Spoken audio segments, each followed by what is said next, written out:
Hola, ¿qué tal? Muy buenos días. Tengan todas y todos ustedes que nos siguen tanto por YouTube como por redes sociales.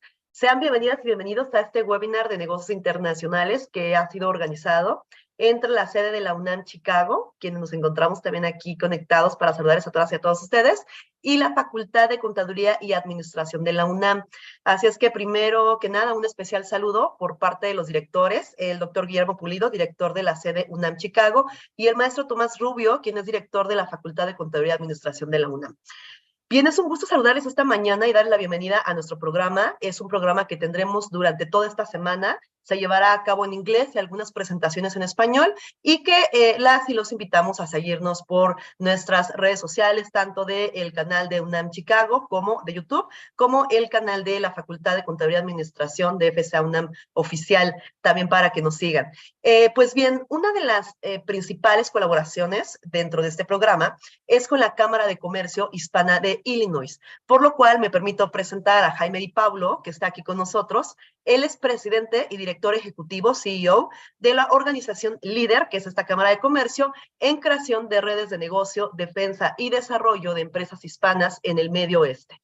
Bajo su liderazgo, desde el 2019, el equipo de la Cámara Hispana de Comercio intensificó su compromiso de ayudar a la comunidad empresarial latina, brindando asistencia directa y trabajando en estrecha colaboración con todas las partes interesadas. Como CEO, Di Paolo ha buscado multiplicar las redes de negocio con varias cámaras de comercio a nivel local y nacional, trabajando con ellas para llevar recursos a la comunidad de pequeñas empresas. Bien, Jaime Di Paolo, te dejo el uso de la voz, por favor, para lo que nos gustas compartir. Muchas gracias nuevamente. ¿Qué tal? Muy buenos días y gracias por todo estar aquí. Me dijeron que tenía que hablar en inglés, so I will speak in English right now. It is with great pleasure to be speaking to UNAM.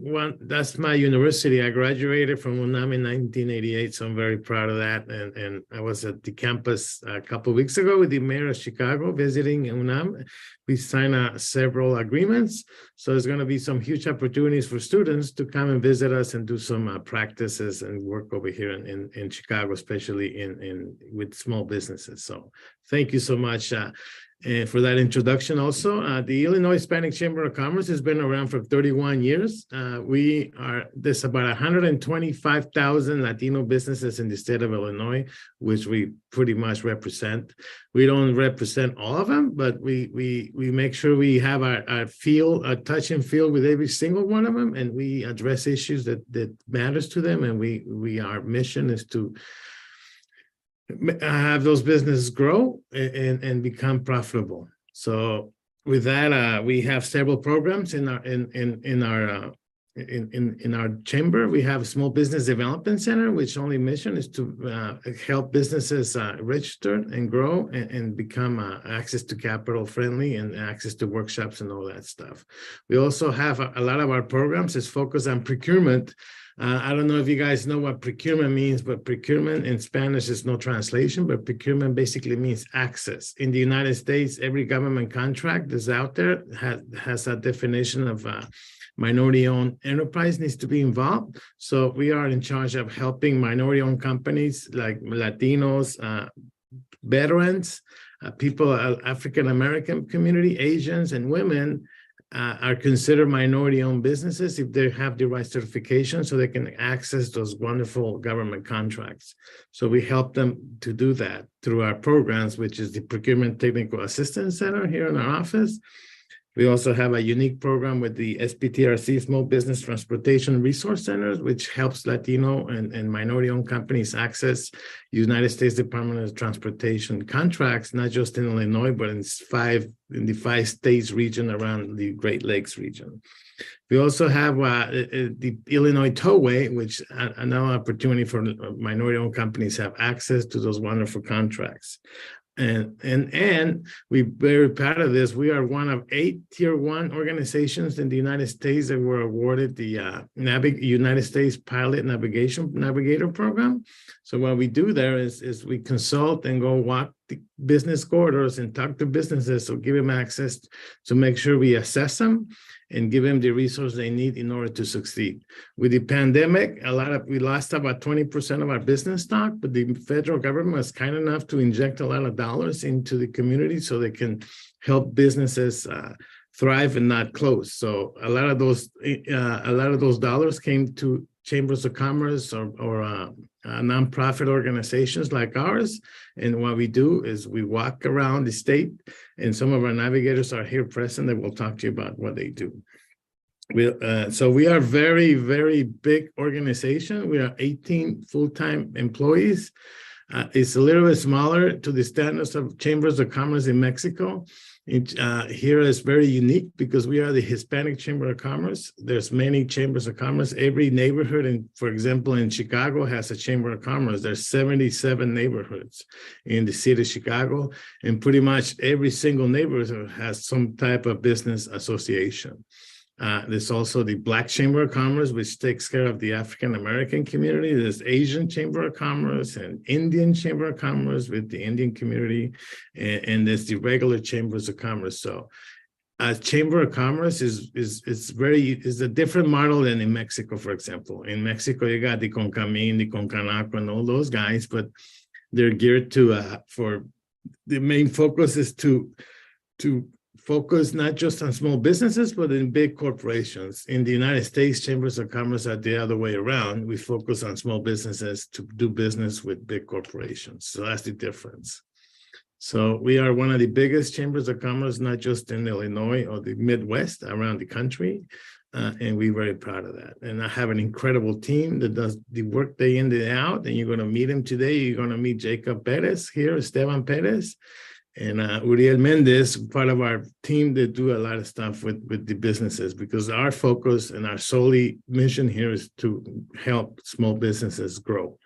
Not just Latinos, but obviously, because we are a Latino organization, we focus on Latinos only. So with that, I'll leave it to them, and it's with great pleasure. And thank you so much for having me. And please enjoy this wonderful workshop you guys are going to hear, and the wonderful the great professionals you're going to hear from today in part of the IHCC team.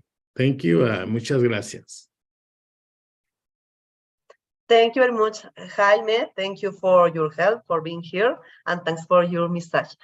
Well, so I'm going to introduce you, Uriel Mendez. Uriel is SVDC Business Advisor and Project Coordinator, and he also is working with Jaime and with the team today. So please, Uriel, I know that you have something to share to us, please. Thank you very much, Mitzi, and say like Jaime, we are very excited to provide this very important information.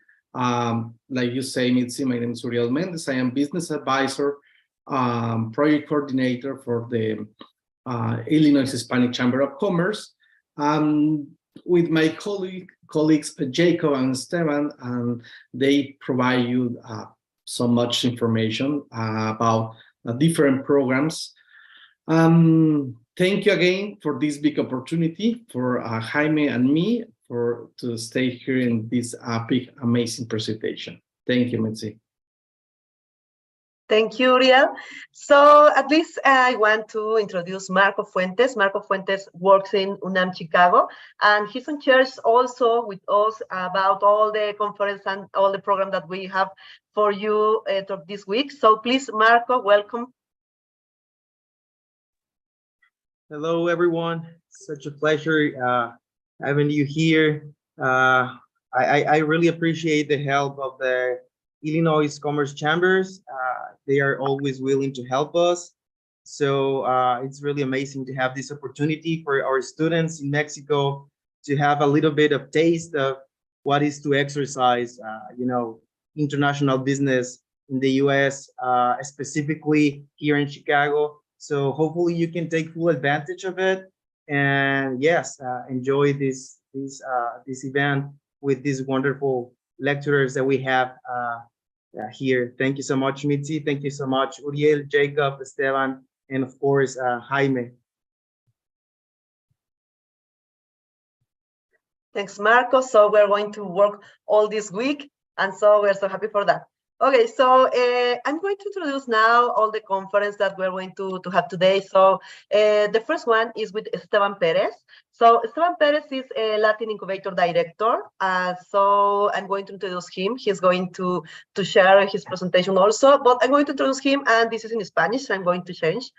Esteban es asesor comercial en el Centro de Desarrollo de Pequeñas Empresas de Illinois, en la Cámara de Comercio, Cámara Hispana de Comercio de Illinois, con especialización en contabilidad y finanzas. Después de graduarse de la Universidad DePaul, con una licenciatura en ciencias en contabilidad, Esteban aceptó trabajos en pequeñas empresas en Chicago, organizando sus finanzas y controles operativos para poder analizar el rendimiento con información inteligente. Su experiencia es en consultoría para pequeñas empresas y organizaciones sin fines de lucro, y su misión principal es ayudar a las pequeñas empresas de Chicago a ser más competitivas.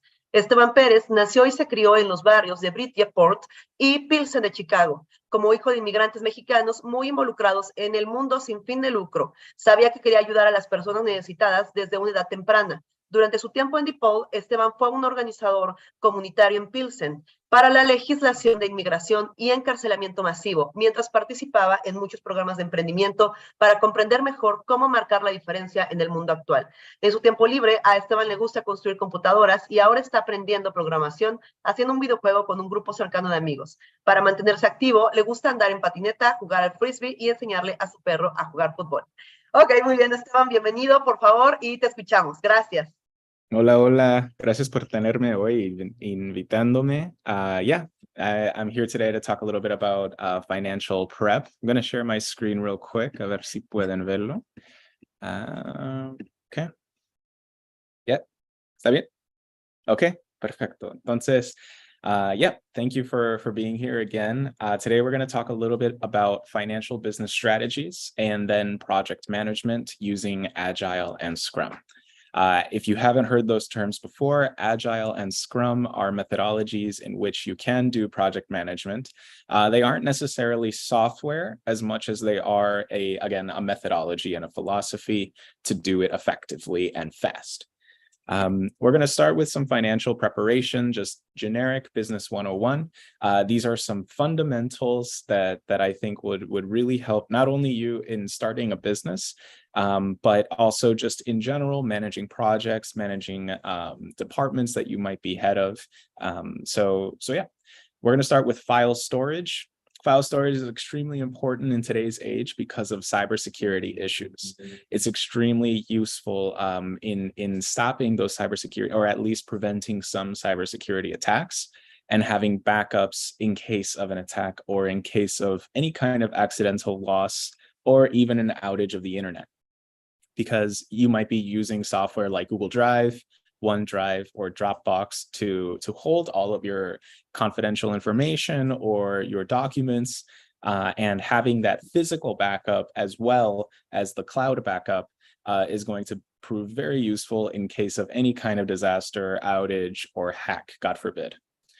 So I really recommend having a file structure that's organized and simple. It doesn't have to be so complex. It should really be in the order that you organize your business in your head.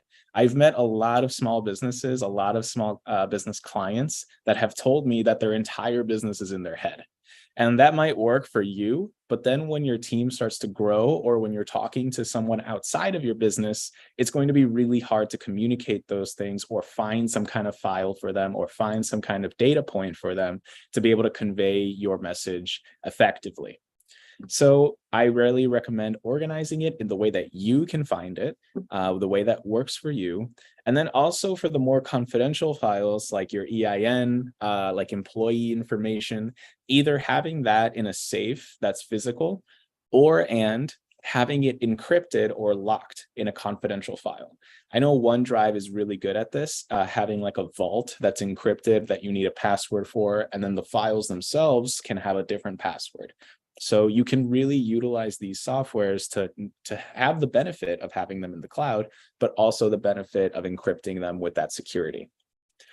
When you have your files organized and you have a decent structure, you can go into the bookkeeping process. And even though you're not going to have transactions right away, it's really important to start thinking about how you're going to do the accounting, how you're going to basically organize the financial part of your business. So I usually try and recommend that you separate business and personal bank accounts. When you have your EIN and you get your entity like an LLC or a corporation, you can use those two documents to set up a business bank account. So with that, it really, really helps you in categorizing and tracking transactions that are specific to your business, so that when you are organizing your financial statements, you don't have to go into the personal account and then into the business account, and then in the personal account, you have to like look through all of the transactions and highlight the right ones. I've done this for people, I've done this for businesses. It's really annoying, and it tends to cost them a little bit more. So if you take the time to organize the bookkeeping and the finances, you might even save a lot of money with an accountant that you might need to file your taxes at the end of the year. Not even including all of the analysis and all of the fundamental knowledge that you're going to get when you do learn software like QuickBooks, Xero, etc. You might not be the bookkeeper or the accountant of your business, but as a business owner, you need to understand a little bit about Accounting 101 in order to just be able to at least read a financial statement. Because if you can read the financial statement, you can organize your thoughts, you can organize your data, and then also communicate with accountants, bankers, investors, etc. So this is like a structure that's very general for your timeline of how you manage a business, or how the business grows over time. You're starting with your legal entity, like I mentioned before, an LLC or a corporation, and both of these entities can be classified as an S corporation, which helps you save a little bit on taxes. And it is a little bit more complicated, but you essentially get the benefits of a corporation and an LLC as long as your business is small enough. It might cost a little bit more to set up your S corporation with an accountant, but if your sales are going to be big, if your business is going to grow really quickly, the savings on those taxes can pay off. You can then also have your bank account. You're also going to set up hopefully a website, buying your domain, buying your name that you selected for the LLC or the corporation, so that you just have it safe just in case anyone might buy the website, or if someone takes it. After that, you're going to go into your business plan. This is the most important part of this whole process, because this is the fundamental foundation of the business. Starting with your organizational structure. Who are your employees? Who are your partners? What roles do they fill?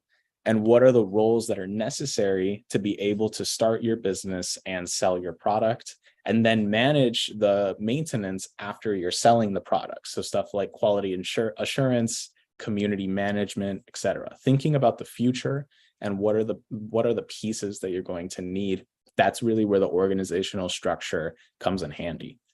And then also the way that they interact with each other, who delivers to who manages who, etc. With that, you can then start your market analysis. How big is your demographic? How many clients do you reasonably within the first year expect to hit? And then reasonably within 3 years expect to hit? With that, that really helps you understand the feasibility and the timeline that it's going to take for you to reach a certain amount of revenue.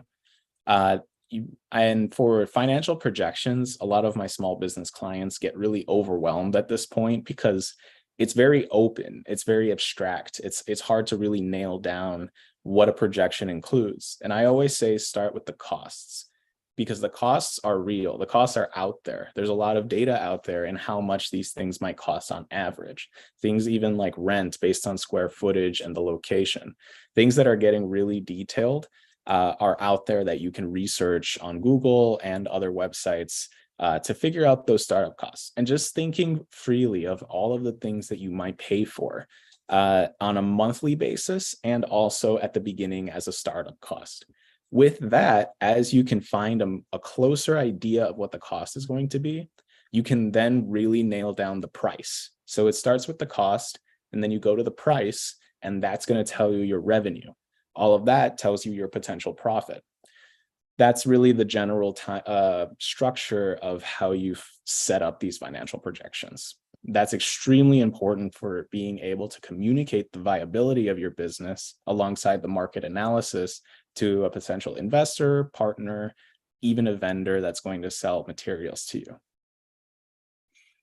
After you have the business plan, you're going to have what's called a tech stack in some of the technology spaces, but it's really just a fancy word for what software are you using. If you're going to sell to clients or as a retail, you would really want a POS software. And this is point of sale for software like Clover or Square, wherever you're swiping, and that records all of your sales data. It's, for instance, really hard, close to impossible to get all of the data that you could get by dealing in cash, for instance. You don't get any of the information from the customer. You don't get any of those data points when you're working in cash. Then going into bookkeeping software. We talked a lot about this. It's really useful. Again, helping you find the fundamentals and being able to read your business outside of just what you feel in your mind. Then if you're going to pay yourself as a corporation, it's really, really important, or when you have employees, to use payroll software. Don't try and do your payroll manually. The taxes are too complicated, especially at the beginning. Human error, even if you know what you're doing, accountants can still have human error, which costs a lot of money in penalties. Payroll is really one of the more strict parts of the IRS that I highly recommend just using a software for, because it's not that expensive, especially if you're already at the point where you're paying a salary. One of the other important software types is marketing, specifically in automation of marketing. Because you can have, for instance, that email list from the POS software of all of the people that have gone into your store. And then you can take that email list and do automatic marketing. You might have heard of software like MailChimp that lets you send out newsletters and e-blasts, product updates that really get your community engaged with you and constantly coming in. Then with all of that data, you're going to compile it, analyze it, have someone help you with all of that, in order to generate financial reports like your income statement and balance sheet, to be able to give that to bankers, investors, and then have payroll reporting to be able to deliver to the government, or also just to analyze how much you're paying. Payroll is the most expensive cost in any business, and being able to analyze and act on your payroll cost is going to be the thing that really helps you reach profitability. And then accounting and security controls, kind of like what we talked about a little bit before with file storage. These are going to be all of the control risks. So things like who's depositing the cash at the end of the day, who can sign off on checks, what are the approval processes for these very sensitive, important, confidential parts of the business. And then when you have all of this, you're basically up and running. You're basically selling and you're starting out with your operations. And this is where you really start to scale. Scaling is a different strategy all in and of itself, and it's really based on your growth. If you're selling more, that allows you to scale. If you make a bet, for instance, and take out a loan, that's really you saying, I think that when I make this investment in like a big machine, in an expansion of a new retail store, that it's going to work because I've proven my model. And when you have all of these balance sheets, income statements, payroll documents, that tells the banker that you're asking the loan for, that tells the banker, I know what I'm doing. I know that this works. I can prove that this works. Let me have this loan so that I can make this expansion and really take off. That really makes an investor or a banker know that you know what you're doing. So with this ideation and iteration stage where you're scaling, you're constantly working on the business as you scale. You're constantly working on the product as you scale because you want it to be a better product. You want it to be a better service. You have to listen to the customers in order to have that scale and constantly improve the product. And this is where Agile and Scrum / Kanban really come in. Agile is a strategy and philosophy for splitting a project into different stages or sprints. You're going to hear sprints a lot when you're talking about Agile or hearing about Agile. And a sprint is another fancy word of basically just saying project segments, project stages. These are going to be the sprints in which we complete this part, this feature, for instance. I want to have video calling in my project. That means we're going to have multiple sprints in order to implement that video call and push that update out to our users. Then we have the methodologies and the processes, the more tangible aspects of Agile, because Agile is just a philosophy. Agile is basically saying, this is the type of product or this is the type of project that needs constant, fast, repetitive or concurring or consecutive iterations and updates. And then the way that we do that is through Scrum, Kanban, and other types of organizational software that we could use. So that allows us to iterate really quickly. But the philosophy of Agile is really broken up into 4 big parts. There's some more different kind of points that are out there, but the 4 main big pieces of Agile is starting with individuals and interactions over processes and tools. This is really saying that we're prioritizing our human capital, making sure that everyone is on the same page, making sure that everyone feels heard, and really kind of democratizing the process of design and input, really not letting it just be someone at the top just telling people what to do, but opening it up to those human capital, the ideas that everyone has. The other pillar on the right is software that works over comprehensive documentation. So this is really kind of this lean methodology of sticking with what works, keeping it simple, not needing to have a 20-page process handbook that no one really reads for a part of like development or a part of HR, really just keeping it down to the tool that works as quickly as we can make it work. And then third, we're going to have our customer collaboration over contract negotiation. And what this means is really being able to maintain that relationship, kind of going back to what we were talking about with like MailChimp in automatic marketing, having that authentic interaction and collaboration with your customer in saying, the customer is right here. They're saying that this is a problem, or they're saying that they like this. Let's focus on that. Let's act on that.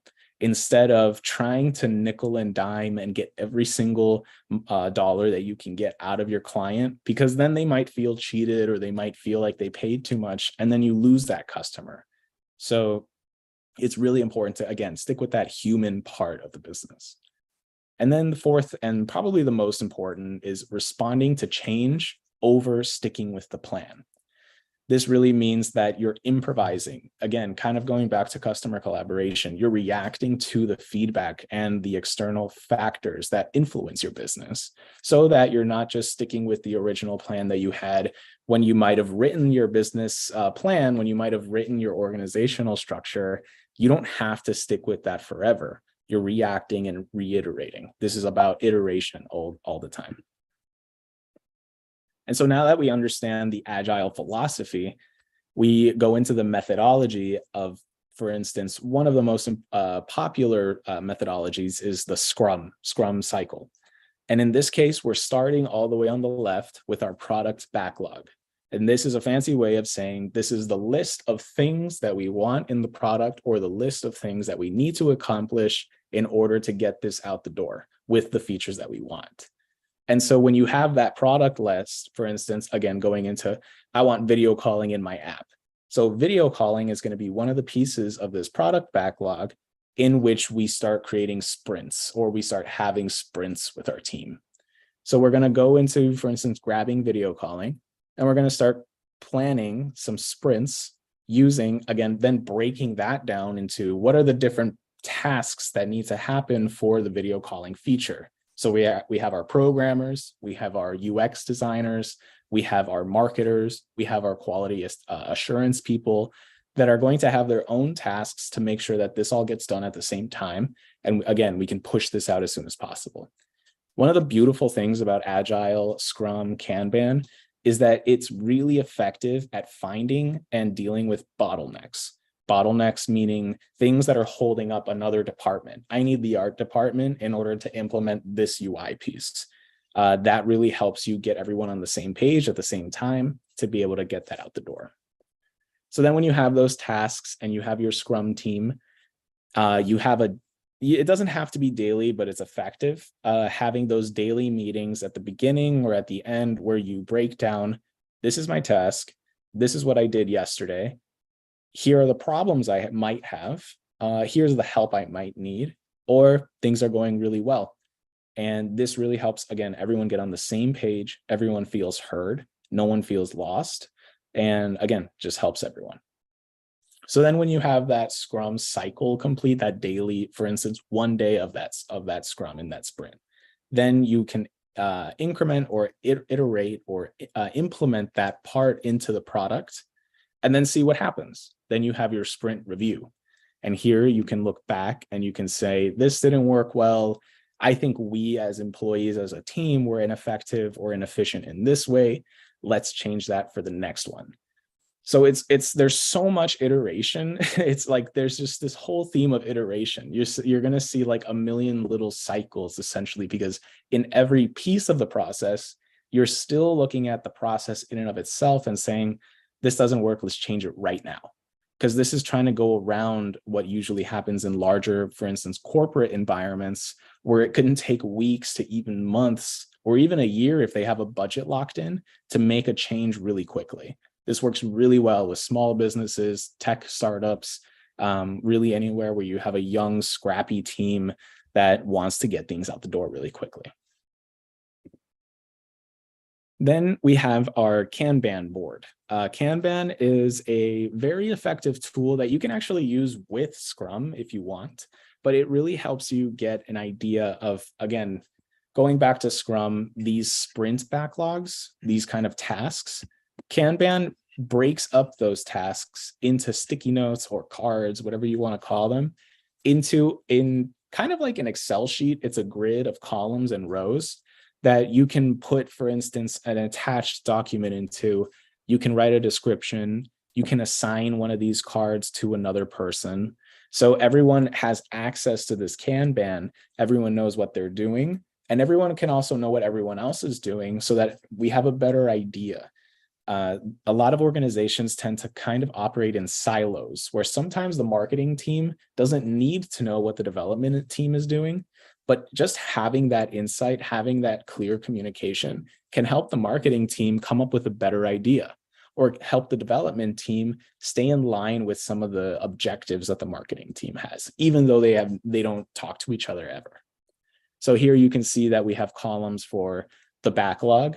Again, the backlog meaning the list of things that need to happen, and then moving those to the right as they progress. So starting with in progress, then the peer review for the team, testing, and then when it's done.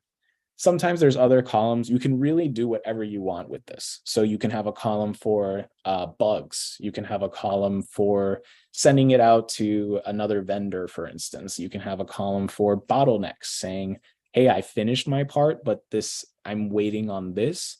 That's in this column, and maybe that's a priority. This really helps you. All of these methodologies help you have a better idea of what's going on in the business. But again, one of the main themes is democratizing this. So having everyone kind of be on board, feel heard, feel communicative. And so that's really an overview of financial business strategy and then project management with Agile and Scrum. These things go really hand in hand together. I know we went very general today, so it's very much an overview, but if you have any kinds of questions or want to reach out, just let me know, or here in the Q&A after. And thank you again. Thanks for listening.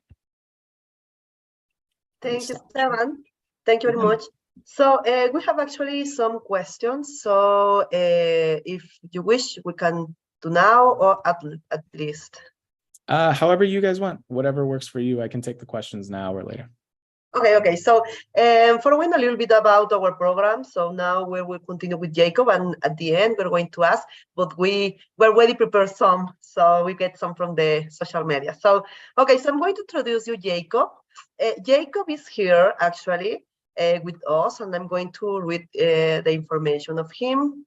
So, Jacob Pérez, and I'm going to read this in Spanish, es el director de la región de los Grandes Lagos del DOT de Estados Unidos para el Centro de Recursos de Transporte para Pequeñas Empresas. Es responsable de todos los entregables relacionados con este acuerdo de cooperación durante las últimas 2 décadas. Jacob Pérez ha dedicado su carrera profesional a trabajar en el mundo empresarial, académico y sin fines de lucro, desde abrir una escuela charter en Nueva Orleans, posterior a Katrina, hasta servir como incubadora de nuevas organizaciones sin fines de lucro. Nacido y criado en el vecindario de La Villita de Chicago, Jacob obtuvo su título universitario de la Universidad de Illinois en Urbana y más recientemente una maestría en Administración de Empresas de la Universidad Dominicana. Se desempeñó como director de alcance de UNAM Chicago, colaborando con universidades locales y organizaciones comunitarias que incluían ofrecer cursos de desarrollo de pequeñas empresas para empresarios que buscan iniciar o hacer crecer sus negocios. En su tiempo libre le gusta jugar baloncesto, juegos de cartas y pasar el tiempo con su hijo. Muy bien, entonces Jacob Pérez, que es el SBTRC Project Director, por favor, welcome again, and please, we will listen to you.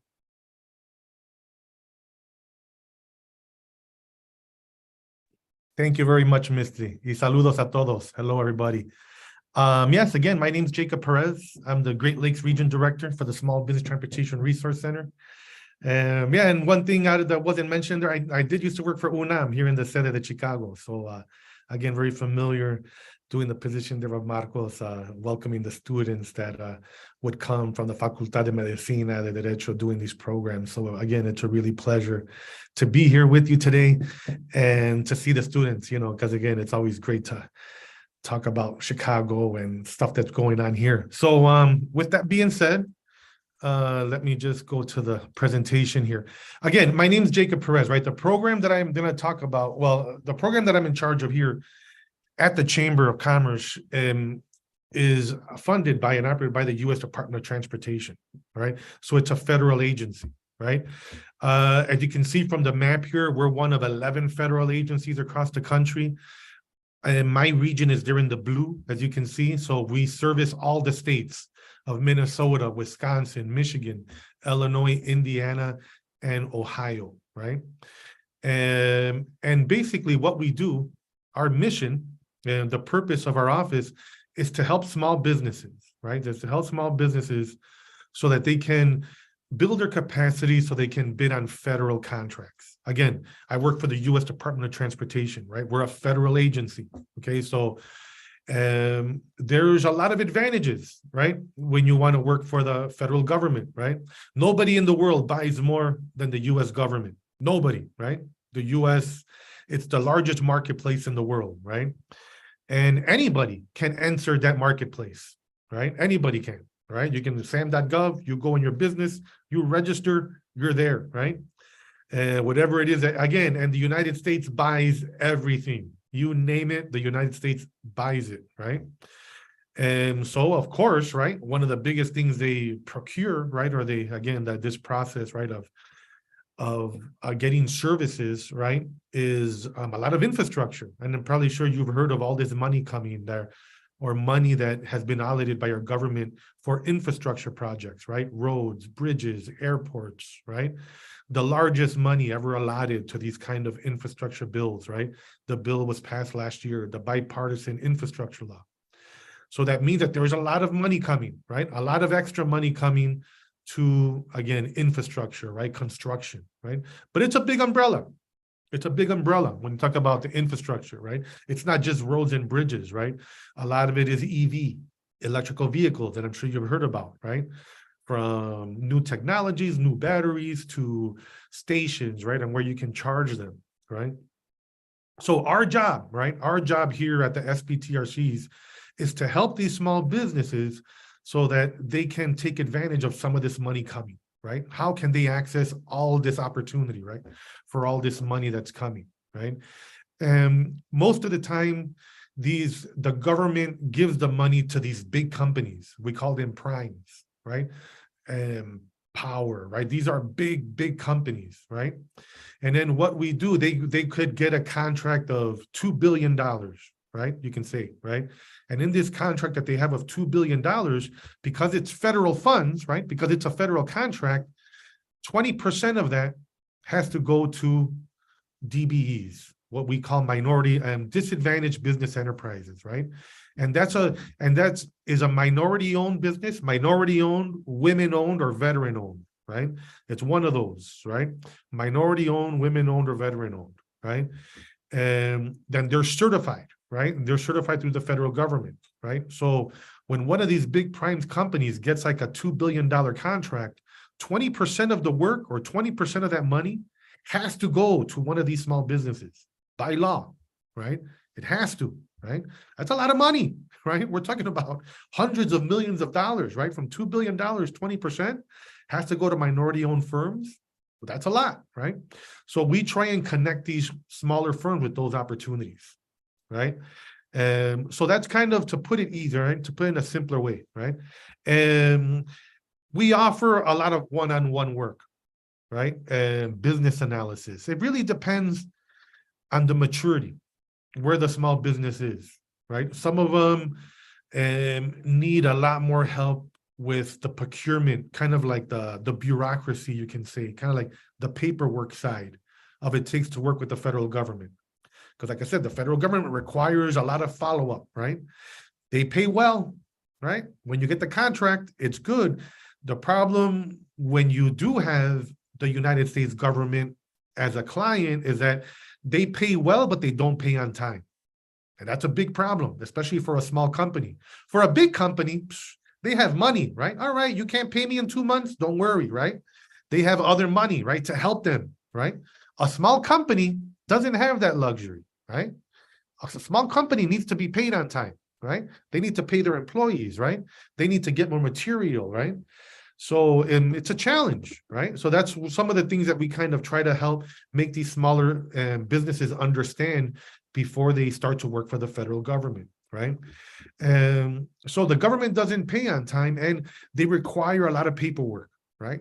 A lot of paperwork, right? I mean, it's just part of the process, right?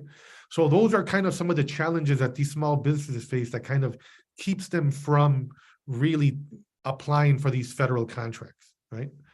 So again, like I said, this is a list of all the different things that we can kind of help with. And here at the chamber, we have subject matter experts, right? You heard Esteban talk about, again, the finances. So if we have a small business that is having problem with their books or keeping problem with the money, well, we'll recommend them over to Esteban, right? If they need more market research, well, we do have other business advisors that focus specifically on that, right? One of the big things that keeps a lot of small businesses, right, from venturing into the world of federal contract is bonding, right? And this is probably one of the parts where we help out a lot with. Bonding is, you can say, one of those magic words in English because it means everything. There are so many, if you look up the definition of bonding, oh boy, you're going to get a lot of different answers because it means a lot of different things depending how you use it, right? In essence, you can say it means a promise to pay back a debt. That's what it means, really, in essence, right? If you break it down very, very simply, right? You making a promise that you're going to pay something back, right? Something that you use, something that you did, so it could be a service or a good, right? In this instance, right, again, we're talking about contracts at the federal government, right?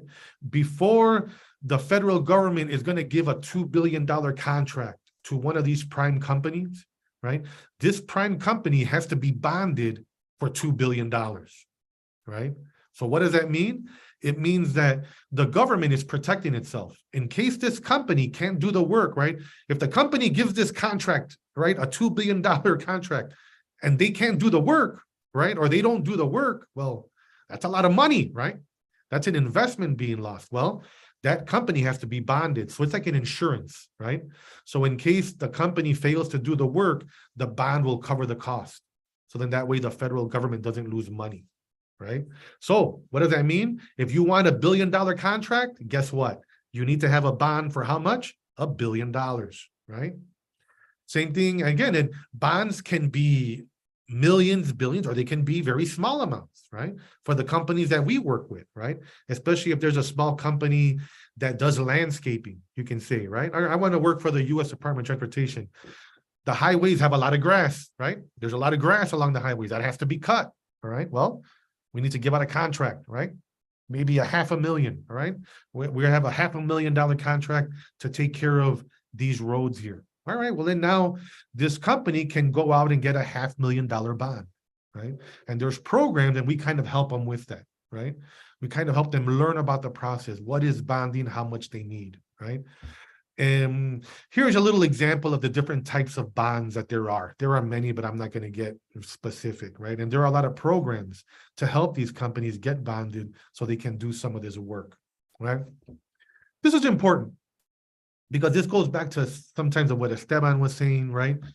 And when it talks about how do we evaluate a business, right? And to make them, if they're going to be eligible, right? How does any bank, right? Or any financial institution, because it's not just banks, right? But any financial institution judge the character of business to decide whether they're going to give them money, let me give them a loan or give them a bond or say no, right? And when we talk about the bonding world, they look at these three things. And you heard the three famous C's, right? You hear this a lot, right? Among the financial, but I think with bankers, there's 5 C's. But for the banking, it's 3 C's, right? Capacity, capital, and character, right? Number one, we talk about capacity, right? Looking at, does this small business have the infrastructure to do the work it's saying, right? Does it have the employees? Does it have the trucks? Does it have the engineers? Does it have the resources, right? That's what we're talking about, capacity, right? Does it have the capacity to do this, right? Those are one of the things they're going to look at first, right? So if you're a small business, right, and you want a $2 million bond, right, because you're going to get this work with the federal government, they want to make sure you can do the work first, right? They want to make sure, all right, you said you're going to be trucking and you're going to move materials. Where are the trucks? How many do you got? Right? Do you have the drivers, right? They want to make sure you have the capacity to do the work, all right?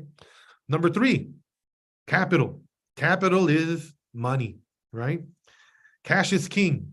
So another famous saying that you'll hear, modismo here in the United States. And it's true, very, very true. Cash is king, capital, right? How liquid you are, right? Money's important. It's the United States, right? Nothing goes around without money, right? And before you can, and if you want more money, well, you need to have money, right? It's the catch-22, right? So how profitable are you, right? What's your capital, right? Right? What are your assets, right? What are the other accounts, right? That you can use, right? To boost this up, right? To increase your capital is worthy, right? Again, but that's basically, again, based on how much cash you have on hand and capital you have on hand. Right? Because again, that all increases the amount of bonding potentially. And last but not least is character, right? And again, I've done many of these sessions and listening to this world. And if you speak to any of the bond surety agents, right? And if they ask you to rate these from 1, 2, or 3, which one is the most important, right? They're all important. All of them are, right? You need capacity, right? You need capital, right? To get money, right? But the most important of all of these, they would say, is character, right? That's the most important. And a surety agent will tell you, oh yeah, I mean, I can have a business owner that is a millionaire, right? And he's rich, right? But he has all these lawsuits because he doesn't pay people, right? Am I going to want to get into someone, right? Am I going to want to give this guy a loan? He has a lot of money, right? He has a lot of capital and he has capacity. He can do the work, but he has all these lawsuits and all these people suing him because he doesn't pay, right? Right? That's not good, right? Or you can have a small business, right? A small business owner, right? Who he might not have a lot of capacity, right? He might not have a lot of capital or a lot of money, but you can see that every job that he's done, he's always finished. He's always finished every job. And he's been doing this for 20 years, right? And you've worked with him for a long time and you know him, right? That counts a lot more, especially for a surety agent, because they need to trust you, right? Because there are so many things that can go wrong, right, in this process, right? So many things, right? But if you have solid character, right, a surety agent will look past capital issues or will look past capacity issues. If you have strong character, good credit, right, strong reputation, right, an honest person, and knowing that, hey, you know what? I'll take a risk on you because I know that you always accomplish and you always do what you say you're going to do. Right. So again, and then the other 3 are like collateral, right? I think that's one of them. All right. Again, more money, right? Talking about money. collateral, and something else. But these are the three we focus on for our program. And this is talking about some of the bonding programs that we don't really have to talk about really for you. And this is just a snapshot of the different surety agents. Again, all these are different agencies that work with banks that give bonds. Again, what I was talking about, bonds for like jobs, for construction, for those that want to work for the federal government. So as you can see, there's a lot. Of course there is, right? Because again, a lot of people want to work for the federal government, right? And the minute you start doing that, you need to contact one of these people, right, to give you a bond so you can do the work. And I'm going to get a little bit into now, just a little shift real quick into the chamber, right? Because everything I've been talking about now is really my work with the U.S. Department of Transportation, right? But all of that is kind of the work that I do is reflected in the numbers of the chamber, right? And just to give you an idea, again, and I know Jaime mentioned in the beginning, right? We're one of the strongest, if not the, or most influential Hispanic chamber in the country, right? Again, we have a Hispanic chamber. Our focus is the Latino community, right? A lot of the workshop we offer are in Spanish. We're bilingual, right? A lot of the businesses at the DBs that I work with, all right, are Latino businesses. So we focus on them, bridging the gap, getting them more involved within this process. And these are just some of the numbers, right? 80, almost 9,000 jobs helped retained by the chamber, right? And this is across the board of the chamber of all our programs, because we have several programs here at the chamber, right? The two that Esteban talked about, right? We have the Navigator, we have the PTAC, we have several programs, right? And this is a reflection of all the programs across the board, right? And access to financial resources, right? Contracts over 132 million, right? And that includes some of the bonding, right? Some of the opportunities that we provided for bonding, counseling hours, right? Again, this is in year 2021, almost 11,000 counseling hours, 55 events, right? How many members assisted? Over 10,000, again, from anywhere from with marketing to finance to bonding, you name it. Again, almost 500 served through the SBDC, right? Again, and some of the other one-on-one business counseling, right? Through the small business, again, the SBDC, almost 2,000. Oops. Again, and other money, again, just thresholds, right? Awards and 38.9 million through my program, right? The Small Business Transportation Resource Center, right? That's not only bonding, but that's the capital projects. It's the small businesses that were awarded contracts actually to work, to do for the, either on the local level, it could be on a city, on a state, or on a federal level. So as you can see, the chamber does a lot, right? Through all its programs, right? And all these things have impact. This is all money. This is real money. This is real opportunity, and real growth for a lot of our businesses. Just to give you an idea of, again, now I'm shifting back to the U.S. Department of Transportation. So I go back and forth, right? But this is on a federal level, right? And as you can see, this is just, well, we are like one of the biggest agencies, right? There are several other federal agencies, right? But the U.S. Department is big because, as you can see, all these other fall under us. The FAA, which is the airports, the Federal Highway, right, which is right here, right? But you can see where most of the money goes, right? That the U.S. Department of Transportation gets, right? And as you can see, a majority of it goes to airports, right? It's a lot of money, right? Again, and the next largest is the Federal Highway, again, roads, bridges, construction. Just to give you an idea of where the money goes, gives you a better snapshot. And again, and this is the small business goals that the U.S. Department kind of puts on itself. Again, I was talking about women-owned, right? DBEs, right? Service veteran-owned, disabled. These are all different demographic social groups, right? That we kind of help with, right? And these are the goals, right? That the government-wide, right? They want to get 23% of small businesses opportunities, right? Here at the U.S. Department, here at the U.S. DOT, we aim for 34%, right? Of those, we aim like at least five to be women-owned, right? So again, this kind of gives you an idea of some of the goals, right? And then here are some of the achievements, right? The goal is 32, right? The small business, the goal was 32, the achievement 33, right? With a total of 2.5 billion awarded to small businesses, right?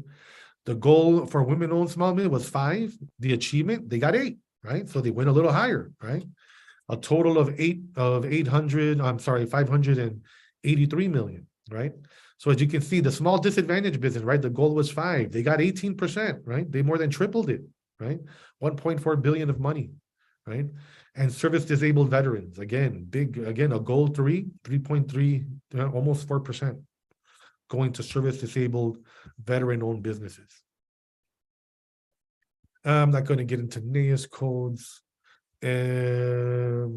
So just to running through, here is a snapshot of just some of the other of the federal agencies that exist, just to give you an idea, right? As you can see, there's many, right? This is where all the money comes from all the projects, right? From all the infrastructure projects, right? They get filtered through the US DOT and then through these respective administrations, right? And then from there, it gets distributed again. So that's where, if you're a small business and you're looking for an opportunity, right, to bid on something, you would want to go to one of these websites of federal agencies, right? And then from there, you can see the work that they're doing particular, right? Because again, there's a lot of them, right? So that's kind of our job, to help a lot of these businesses kind of navigate this procurement process, right? And then we also help on a federal level, right? Being advocates, Jaime, constantly, talking to politicians in Springfield to kind of change legislation to kind of make it easier for some of these small businesses to get these federal contracts. And there's a lot of ways of doing that, unbundling bid opportunities. There's a lot of ways to do that. But when it's law, it's a lot more, it's easier to enforce. So we can hold these big companies and the federal government accountable, so that if they don't reach their goals, there's penalties. Because like I said, there's a lot of opportunity here in the United States, and especially for small businesses, and there's a lot of programs out there. So that's kind of our job, to make sure that we educate our community, right? Those Latinos, los Mexicanos that we work with, and make sure that they take advantage of this. Again, because that's why these things exist, and that's why chambers exist, to make sure, to facilitate the access to these programs. Very good. So with that, Mitzi, I'll be happy to, I know Esteban's still here, but I'm happy to answer any questions, or I'm sure there should be a couple. So thank you very much, Jacob, again. So yes, we have a couple of questions now for Esteban and for you, Jacob. So we're going to start with Esteban, considering, of course, the timing. So Esteban, one question is, could that model of softwares be adapted to the models of Mexican micro enterprises? Sign of your point of view, of course.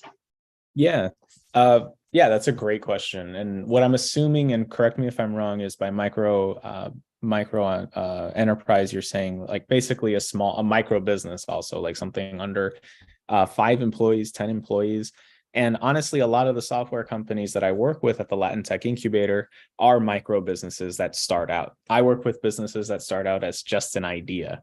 And a lot of them do use this Scrum model. But outside of the tech industry, you can also use this for just a product, something even like a restaurant. Using Scrum or using Agile to track, for instance, a new meal that you want to design, something that you're trying to test in the market, seeing how your customers react to it. So the reason why Agile is more of a philosophy more than just like a tool is that you can use it on anything if you're creative enough. And if it's useful, sometimes it's not. But yeah, you can totally use it in any kind of environment. Okay, great. So actually, this is another question that has something to do with this. If the startup doesn't have enough capital to acquire software, could the strategy still work? Yeah. No, this strategy is for any kind of business, regardless of capital. You are at, unfortunately, a disadvantage, kind of like what Jacob was saying. It's a catch-22. You need to have money to make money. But kind of what we were talking about in the beginning with those financial projections, with the organizational structure, having as much of that documentation written down and thought through as possible, that's all free. Like all that information is free. And so if you can get that down somewhere, in a drive or being able to print it out, they might be able to invest in you more.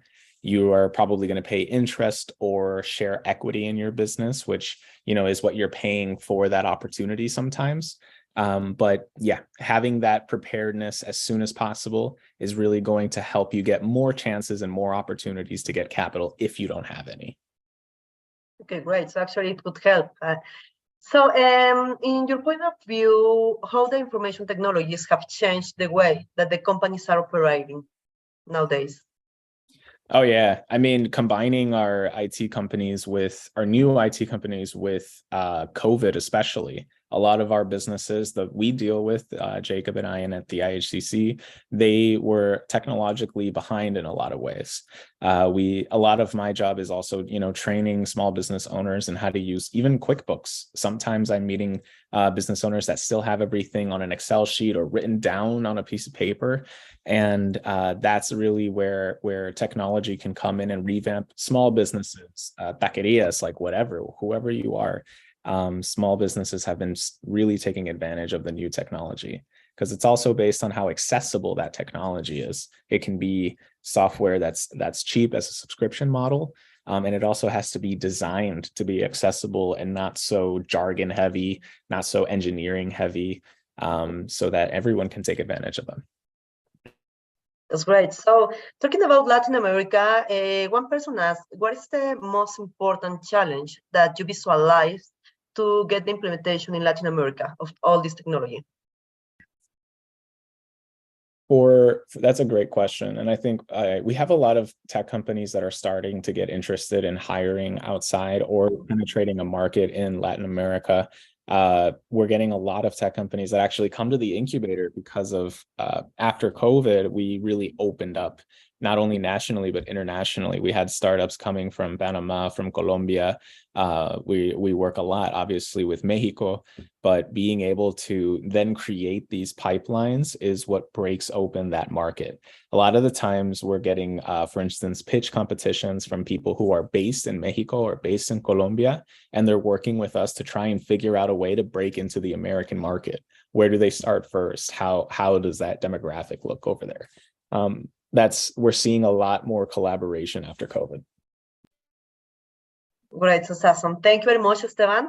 So I'm going to ask to Jacob a couple of questions that we also received. So the first one, Jacob, is after the pandemic, actually talking about this, with the new information update, what are the new topics that should be integrated into the education of students in international business, science perspective, of course? Man, I guess what it shows us is that businesses have to be nimble. They have to be able to pivot.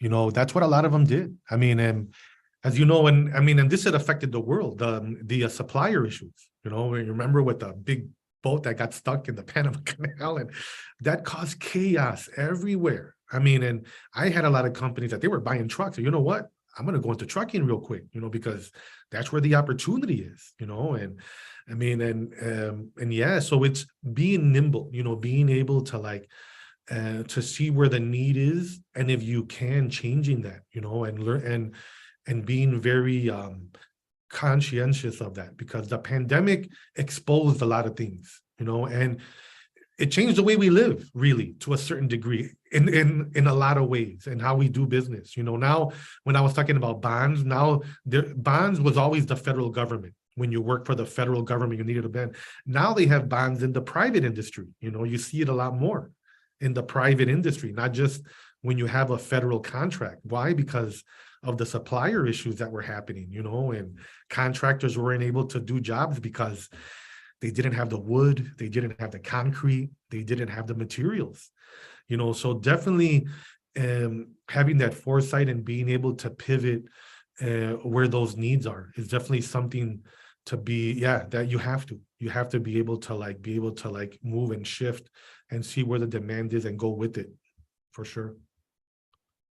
Okay, so what do you think that could be like the future of transportation? Because now we're talking about the pandemic and all this, like everything that changed, that have changed, but in this case about the future, what do you think about the future of transportation? The future of transportation. Well, right now, I mean, as an agency, the money right now is although a lot of it's going to airports, the big talk is EV, right? Electrical vehicles. And right now, that's it. I mean, and that's really where a lot of not only money for infrastructure, but for research is going. And this infrastructure money, I mean, it's not just to build roads or electrical stations.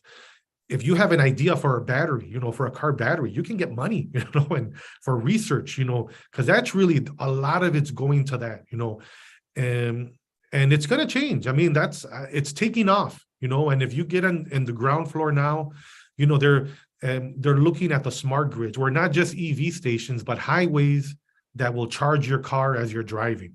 You know, man, that's where the money's going, you know, and if you can do a battery, if you can make a battery that can take that that can harvest that, well, man, it's wide open.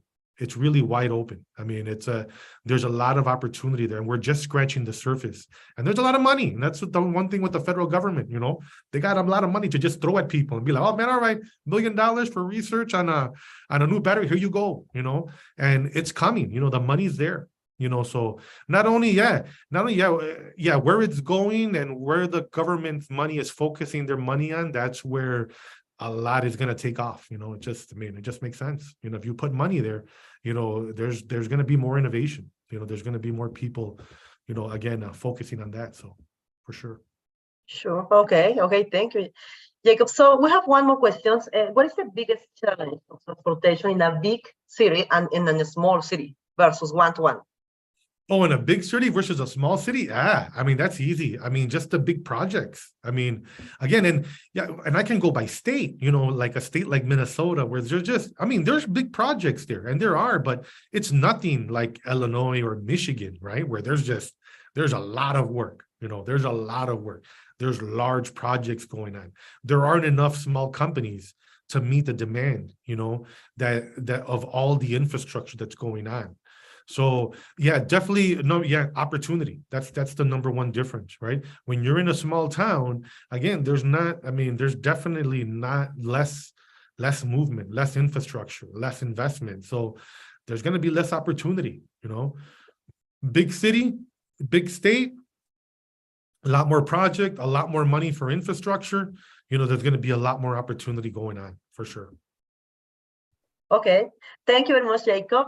And thank you, Esteban. I don't know if you would like any of you share something before we finish, something to add? No, I mean, you can, or if you can send out our email addresses, you could always reach out to me and ask any kinds of questions that you need to for business strategy or financial expertise. And like Jacob was saying, we have other experts here at the IHCC. Thank you very much, Esteban. And Jacob, something? Oh yeah, again, with that being said, we're always open, you know, and again, like I wish you'd just be curious, you know, like if you guys have any questions, something to learn more about, or you might know somebody, you know, that can take it. We're here to help again. And it's always just you guys, you know, programs like these are our best ambassadors, because then you go and talk to someone. Oh man, you know, I talked to this guy or the chamber, you know, and then it always goes full circle. And then they come back, and that's what it's about. You know, that's what it's about. And people don't know that our services, like it's free. It's completely 100% free. We don't charge people, you know. I mean, and I wish just more people would take advantage of it, because again, and the number one thing is just because a lot of people don't know, you know, or they're afraid to ask. And I think us as Mexicanos nos da vergüenza, right? And like, oh no, you know, and like, you know, and then even more hesitant. So yeah, kind of breaking down those cultural barriers where it's like, no, you're entitled to this. You know, that's why other companies thrive, you know, and that's why, again, it's, you know, you're taking a risk, you know, and using other people's money. Mexicanos use their own money. It's like, no, man, you got to use other people's money. And that way you don't lose yours, you lose theirs, you know. That's the American way. You know, that's how, again, that might sound, oh, that's evil. No, that's just how business is here. That's how business is, you know. And you're being responsible. I'm not telling you that. No, you're taking a risk. You know, you don't put your house, you know, you don't want to lose your house when you want to open your business. I'm not going to let you do that. No, I'm going to shift you the other way, you know, put other assets aside. You know, it's how you start your business, you know, because a lot of, you know, again, and it's those small things that make a big difference, you know. Then that way, you know, you protect yourself. Generational wealth. something that, you know, we didn't talk about, but that's what this is about.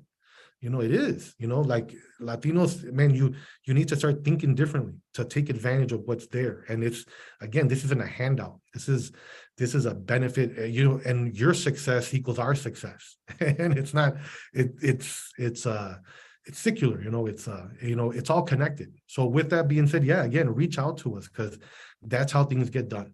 All right.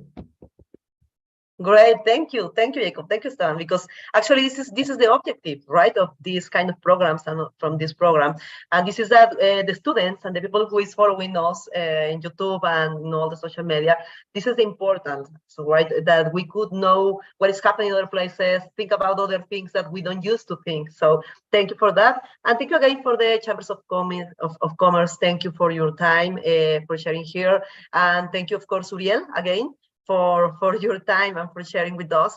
And so we want to continue with our program. Thanks for today. We will meet us again tomorrow with this program. I don't know if you could share, please. Thank you. So this is our program that you have in our social media, just to watch this. So see you tomorrow at morning, and we will start at 10 a.m. And again, we will see you tomorrow. And thanks from Chicago, UNAM Chicago, and from Faculty of Accounting and Management. Thank you. Have a nice day. Thank you, guys. Thank you so much. Thank you. Thank you. Bye. Bye. Thank you.